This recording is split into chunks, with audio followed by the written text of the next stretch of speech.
Bismillahirrahmanirrahim. Assalamualaikum warahmatullahi wabarakatuh. Saya Ahwilutan Hidayah dengan NIM 19422142. Di sini saya akan menjelaskan tentang gaya kepemimpinan demokratis untuk memenuhi tugas ujian akhir semester pada mata kuliah kepemimpinan pendidikan. Langsung saja, di sini saya akan mengambil judul gaya kepemimpinan demokratis. Yang pertama yaitu pengertian gaya kepemimpinan. Apa itu gaya kepemimpinan? Gaya kepemimpinan merupakan perilaku atau cara yang dipilih dan dipergunakan pemimpin dalam mempengaruhi pikiran, perasaan, sikap, dan juga perilaku para anggota dan bawahannya. Gaya kepemimpinan ini merupakan karakteristik seseorang untuk memengaruhi orang lain atau suatu organisasi, sehingga orang lain tersebut mau dan juga mampu bergerak serta meladani sikap dan watak pribadinya untuk ke arah pencapaian tujuan dari suatu organisasi tersebut. Berikutnya yaitu penjelasan gaya kepemimpinan demokratis. Apa itu gaya kepemimpinan demokratis? Gaya kepemimpinan demokratis adalah pemimpin yang selalu berusaha mengutamakan kerjasama dan kerja tim dalam usaha mencapai tujuan. Pemimpin juga bisa menerima saran, pendapat, bahkan kritik dari bawahannya. Para bawahannya eh, di sini dilibatkan secara aktif dalam proses untuk mengambil keputusan atau mencapai suatu tujuan.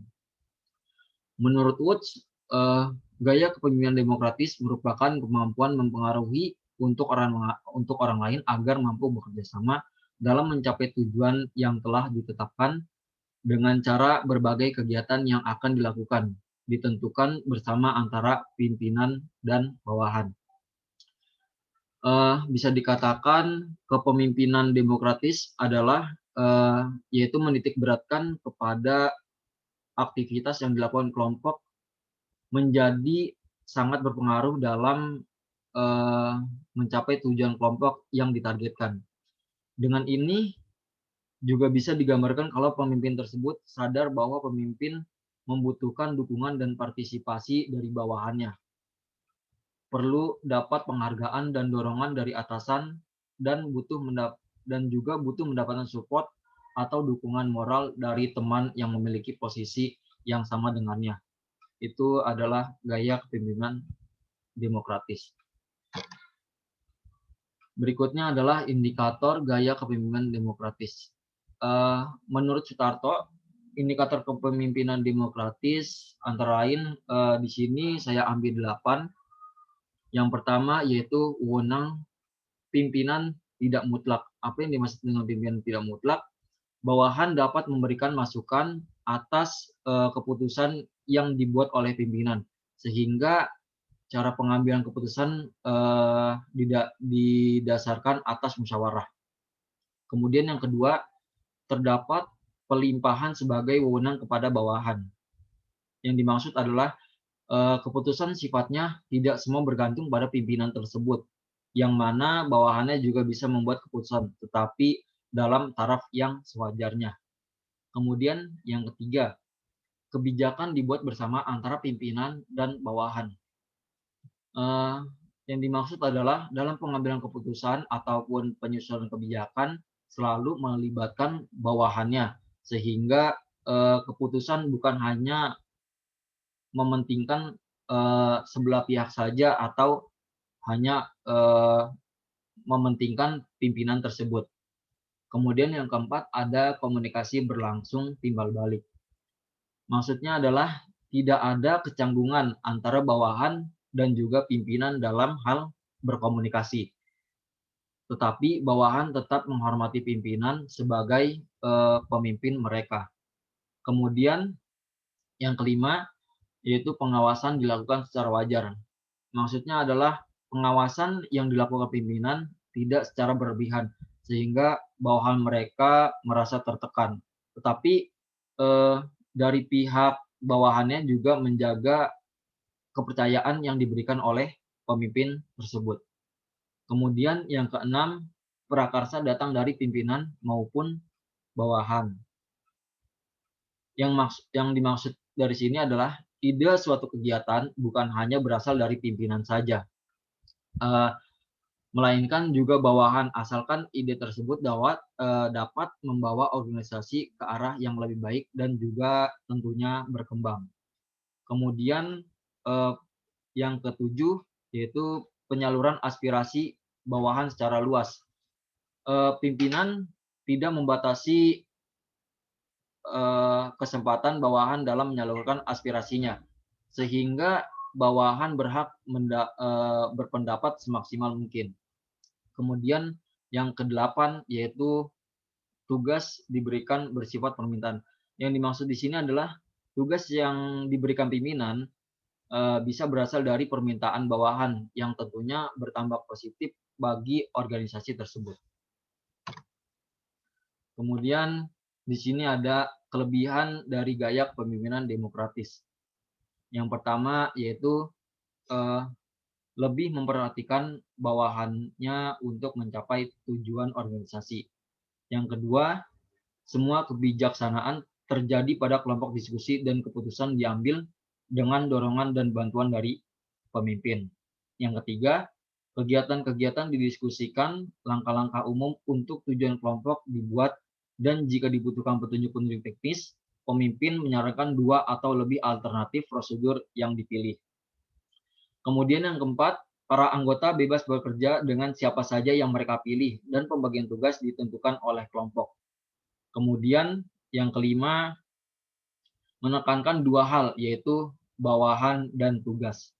Keenam, pemimpin adalah objektif atau fact-minded dalam pujian dan kecaman dan mencoba menjadi seorang anggota kelompok biasa dalam jiwa dan semangat tanpa melakukan banyaknya pekerjaan. Kemudian di sini ada kekurangan gaya kepemimpinan demokratis. Di sini saya ambil 3. Yang pertama yaitu proses pengambilan keputusan akan berlangsung lama. Yang maksud di sini berlangsung lama karena eh, diambil secara musyawarah. Yang kedua, sulitnya dalam pencapaian kata mufakat. Eh, Sulitnya dalam pencapaian kata mufakat di sini karena setiap orang tentunya berbeda-beda untuk memberikan pendapat.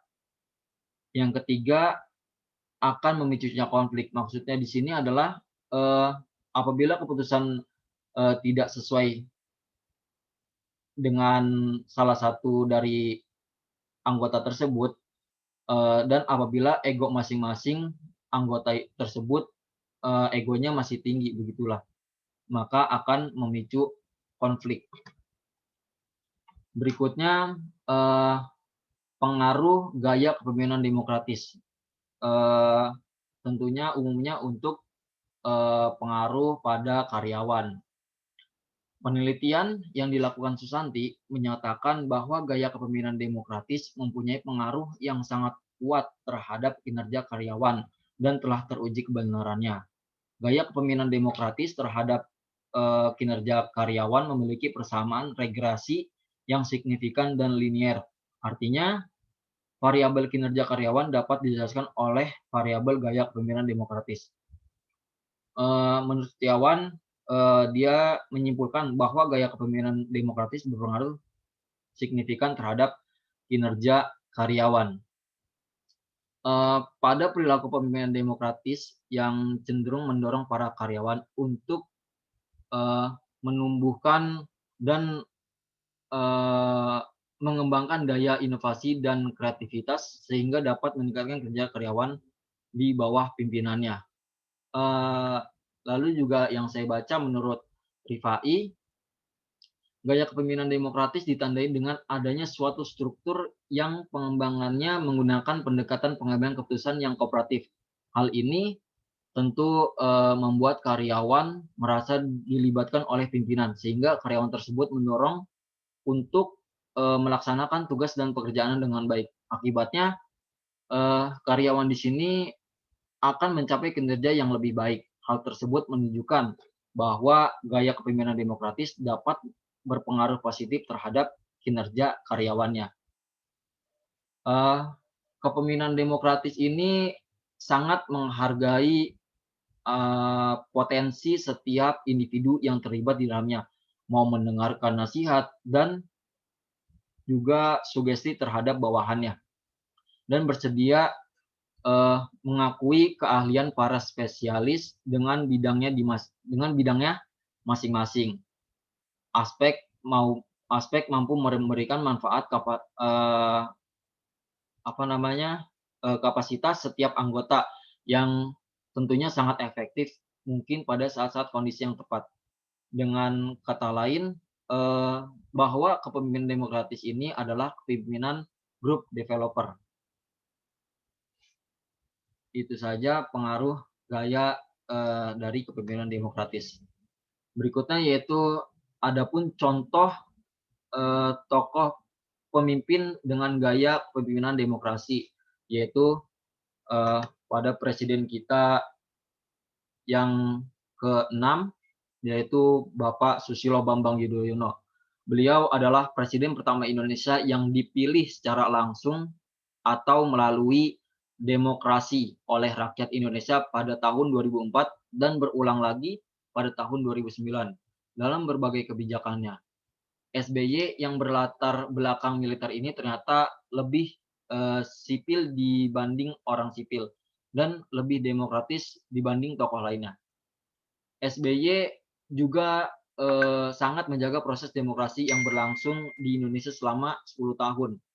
Kebebasan berpendapat sangat terasa tanpa tekanan. Media massa sebagai salah satu pondasi demokrasi, bebas bergerak dan bersuara bahkan lebih lantang dibanding kebebasan pers di negara lain. Bahkan di negara demokratis seperti Amerika Serikat sekalipun, SBY juga tidak pernah mengutak-atik pers. SBY juga tidak pernah memanfaatkan TVRI dan RRI untuk kepentingan politiknya.